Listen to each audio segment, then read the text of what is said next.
सभी साथियों को जय भारत, जय संविधान, जय विज्ञान। आज हम जो है आज ऐसे क्रांतिकारी समाज सुधारक, शिक्षा की देवी सावित्रीबाई फूले के इतिहास के विषय में आप लोगों को जानकारी देंगे। और वह जब राष्ट्रपिता ज्योतिराव फूले का परिनिर्वाण हो गया, यानी कि मृत्यु हो गई, उसके बाद उनका जीवन किस तरीके से संघर्ष में रहा। जो ज्योतिराव फूले थे उनका परिनिर्वाण यानी कि मृत्यु 1890 में हो गई थी। और उसके बाद सावित्रीबाई फूले ने उनके मिशन को आगे बढ़ाने का काम किया। वो भी 1897 में उनका भी परिनिर्वाण मृत्यु हो गई थी। तो जो 7 साल का बीच रहा उनका जीवन का, माता सावित्रीबाई फूले का, उसका जीवन काल कैसा रहा है, कितना संघर्ष रहा, इस विषय पर आज हम जानकारी आप लोगों को देंगे। और आप लोग लगातार हमारे वीडियो को सब्सक्राइब करिए, शेयर करिए और अधिक से अधिक ये जानकारियाँ जो लोगों के पास तक नहीं पहुंच पा रही, किताबें नहीं मिल पा रही, लोग नहीं पढ़ पा रहे, तो ये जो हम जानकारियाँ आप लोगों को दे रहे हैं, बहुजन क्रांतिकारी जो हमारे महानायक समाज सुधारक नायिकाएं हुई, उनके विषय में मैं लगातार आप लोगों को जानकारी देने की कोशिश कर रहा हूँ।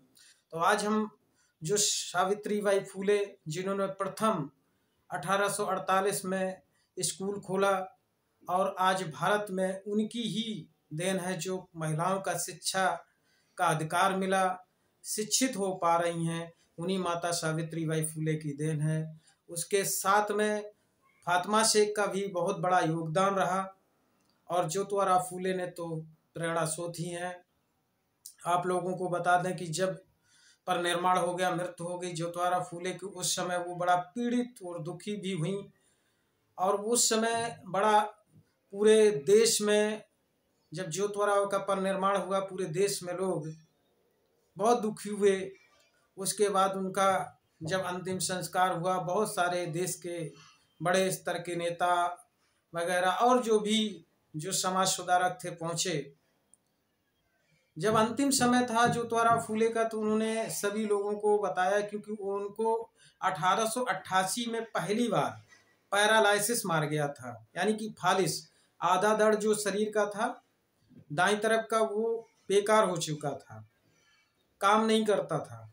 लेकिन फिर भी वो लगातार इलाज हुआ उनका, कुछ आराम हुई, लेकिन उन्होंने पुस्तक लिखना बंद नहीं किया, कई किताबें लिखी। उस समय जब उनका दायां हाथ काम नहीं कर रहा था, पैरालाइसिस मार गया था, उस समय बाएं हाथ से उन्होंने एक पुस्तक का लेख लिखा। लेकिन जैसे ही 2 साल के आसपास दोबारा पैरालाइसिस मारा उनको, तो उनको पता चल गया कि अब हमारा कोई इलाज कितना भी हो, लेकिन अब हम बचेंगे नहीं, हमारी मृत्यु निश्चित है। उनको एहसास हो गया। तो उन्होंने जो है सभी जो उनके साथी रहे, सहयोगी रहे, उनको बुलाया और बुला करके कहा कि अब मेरा अंतिम समय है और आप लोगों का जैसा भी सहयोग रहा, साथ दिया आपने, लगातार हमारे साथ कंधा से कंधा मिला करके, अब हम चाहते हैं कि जो माता सावित्रीबाई फूले के लिए कहा उन्होंने कि सावित्री फूले को अब आप लोग जो है इनका सहयोग करें, जिस तरीके से हमारे साथ में कंधा से कंधा मिलाकर चले।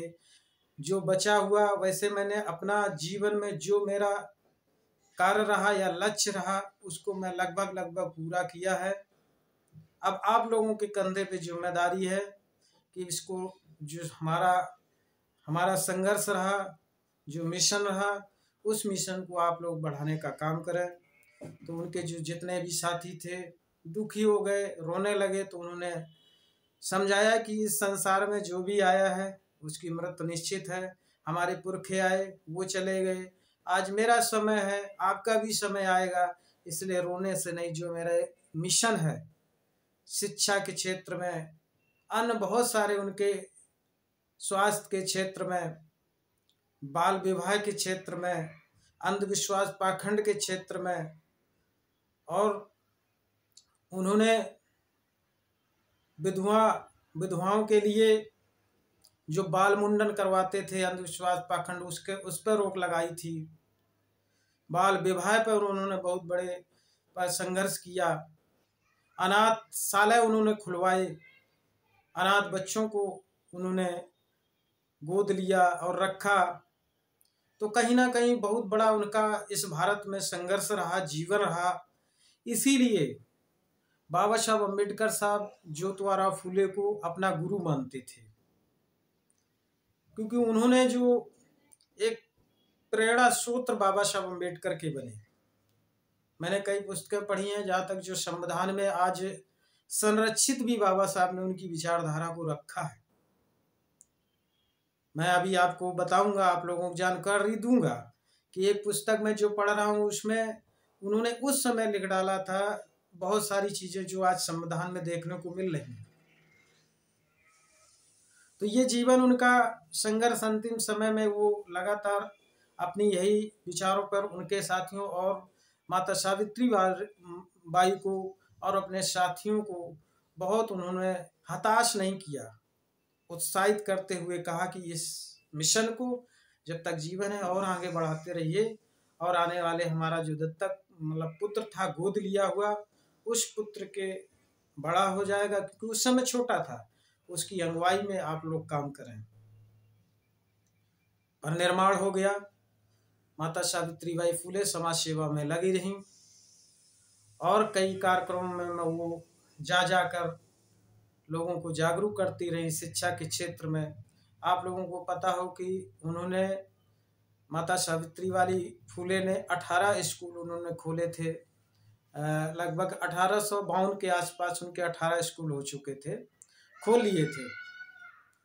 तो माता सावित्रीबाई फूले अपने और जो भी महिलाएं उनके साथ में थीं, फातिमा शेख और बहुत सारी महिलाएं जुड़ी थीं, तो उन्होंने लगातार संघर्ष किया और संघर्ष करके आगे चलती रहीं। एक समय वो आया कि जब उनके स्वास्थ्य के क्षेत्र में वो काम कर रही थीं, क्योंकि अपने भारत में उस समय कंडीशन हुआ करती थी, फ्लैग आ जाते थे, यानी डायरिया हो जाती थी, और बहुत सारी बीमारियां ऐसी थीं, जैसे अभी बीच में हम कोरोना आ गया और उसका लाइलाज रहा, लेकिन उसकी सिर्फ सावधानियां या उसको अस्पताल ले जाया जाए तो सुरक्षा थी।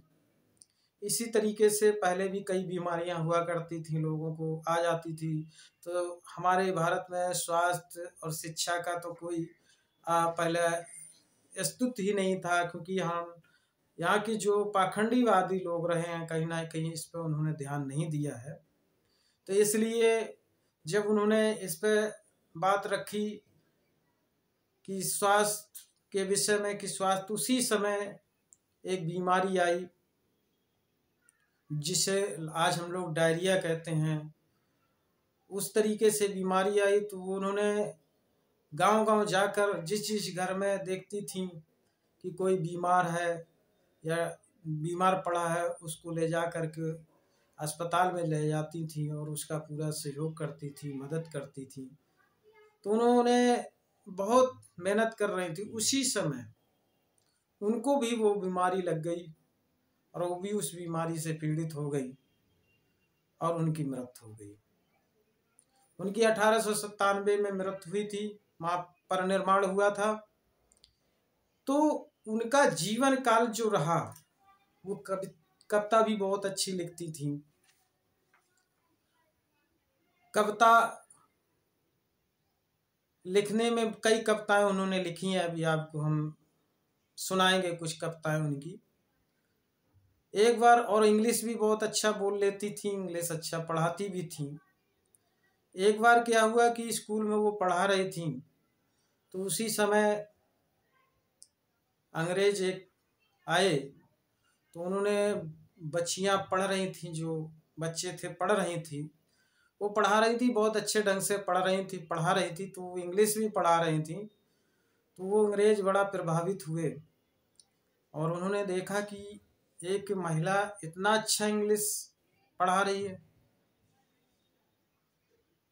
तो वो जब देखा वो अपने पढ़ाने में व्यस्त थी, उसी समय एक जो बेटी थी, जो स्टूडेंट थी, उसने देखा तो इशारा किया सावित्रीबाई फुले की तरफ।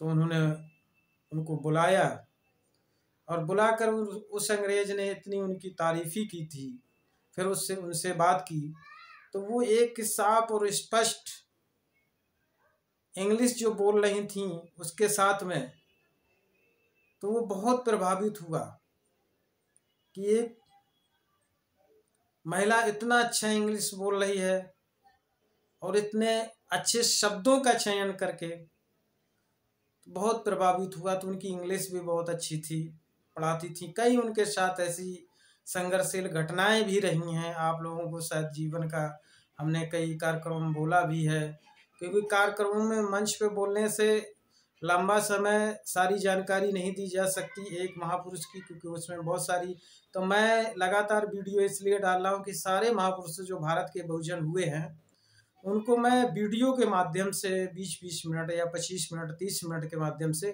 आप लोगों तक पहुंचाएं, जिससे कि आप लोगों को सारी उनके विषय में काफ़ी हद तक मैं जानकारी दे पाऊँ। पुस्तकें मिल नहीं पाती हैं क्योंकि इन मनवादी व्यवस्थाओं ने अपनी पुस्तकें तो जगह जगह फैला दी, लेकिन हमारे लोगों की पुस्तकें लेखक भी रहे उनको भी दबाने का काम किया गया। देख लीजिए सच्ची रामायण की चाबी जब लिखी तो कोर्ट हाई कोर्ट मुकदमा लड़ा गया, इसी तरीके से जब्त कर ली गई हमारी पुस्तकें। तो कहीं ना कहीं हमारी पुस्तकें जगह जगह मिल नहीं पा रही हैं, कमियां हैं पुस्तकों की। तो मैं अपनी एक पुस्तकें कहीं ना कहीं से संरक्षित करके आप तक ये वीडियो पहुंचा रहा हूं, जिससे आप लोग इन पुस्तकों को विषय में, किताबों के विषय में, महापुरुषों के विषय में जो उन्होंने लेख लिखे, जो हम लोगों को आज प्रेरणा स्रोत बन के आज हम लोग भी उनकी विचारधारा को अपना रहे हैं और आगे बढ़ रहे हैं। तो इसलिए हम चाहते हैं कि आप लोग भी इसमें वीडियो के माध्यम से आप लोग सुने और अधिक से अधिक लोगों के पास पहुंचाएं। तो कहीं ना कहीं माता सावित्रीबाई फुले का जीवन काल संघर्ष में रहा। जब वो पढ़ाने जाती थी तो उनको कीचड़ पत्थर मारा जाता था। ये तो आप लोग लगातार सुन रहे हैं, जान रहे हैं, किताबों में पढ़ रहे हैं, लेकिन उन्होंने कविता कैसी लिखी इसके विषय में थोड़ी आपको मैं जानकारी देता हूँ कि वे कवित्री थी, महानायिका थी, क्रांतिकारी समाजसेवी थी।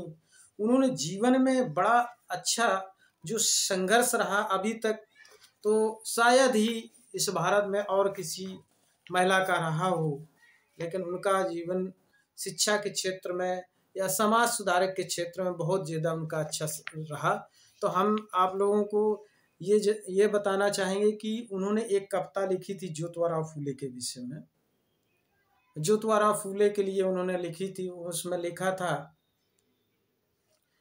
उन्होंने लिखा, बे अज्ञानी जानों के करुणा धार, देते हैं उन्हें नित सद्विचार, वे हैं कृतवीर तथा ज्ञान योगी। यानी कि ज्योतिराव फूले के लिए माता सावित्रीबाई फूले बोलती हैं, वे हैं अज्ञानी जनों के करुणाधार, देते हैं उन्हें नित सद्विचार, वे हैं कृतवीर तथा ज्ञान योगी, झेलते हैं दुख स्त्रियों शूद्रों की खातिर। बड़ा अच्छे है, देखिए उनकी कविताएं। जिनके कारण करती हूँ मैं कविता, जिनकी कृपा से चित्त को आनंद है मिलता, जिससे मिलती है बुद्धि इस सावित्री को, लाख लाख प्रणाम करती हूँ। यानी कि स्वामी ज्योतिराव फूले को। ऐसे उनके जो है कविताएं रहीं और बहुत सारी उनकी कविताएं हैं और आपको मैं लगातार सुनाने की कोशिश करूँगा। एक कविता इन्होंने लिखी है, देखिए, सूख गए पेड़ पौधे, उजड़ गए यह देश, मरते हैं पशु वनों में, लोग मरते हैं घरों में, 100